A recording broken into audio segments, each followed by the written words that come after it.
Sabay-sabay po nating basahin ang aklat ng mga taga-Galasya, chapter 3, verses 1 to 14. Mga hangal kayong mga taga-Galasya, sino ang nakagayuma sa inyo? Maliwanag na ipinahayag na sa inyo kung paano namatay si Jesucristo sa krus. Sabihin nga ninyo, tinanggap ba ninyo ang Espiritu sa pamamagitan ng mga gawa ayon sa kautusan o sa pamamagitan ng inyong pananalig sa inyong narinig tungkol kay Kristo? Talagang napakahangal ninyo. Nagsimula na kayo sa Espiritu at ngayon nais pa ninyong magtapos sa pamamagitan ng inyong sariling lakas? Wala na bang halaga sa inyo ang maraming bagay na pinagtiisan ninyo? Mayroon pa naman siguro.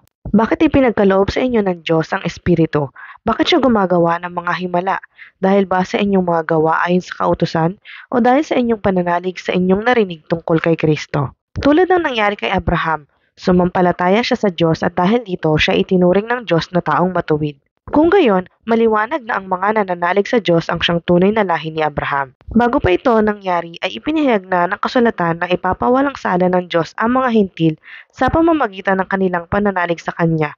At ang magandang balitang ito ay inihayag kay Abraham. Sa pamamagitan mo ay pagpapalain ng Diyos ang lahat ng bansa. Sumampalataya sa Diyos si Abraham kaya't siya ay pinagpala at pagpapalain din tulad niya ang lahat ng nananalig sa Diyos.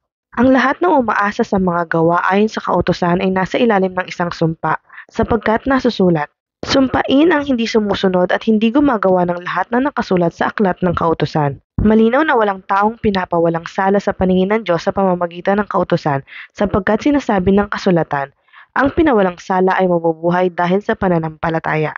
Ang kautusan ay walang kinalaman sa pananampalataya sa Diyos sapagkat sinasabi ng kasulatan, ang tumutupad sa lahat ng hinihingi ng kautusan ay mabubuhay sa pamamagitan ng mga ito.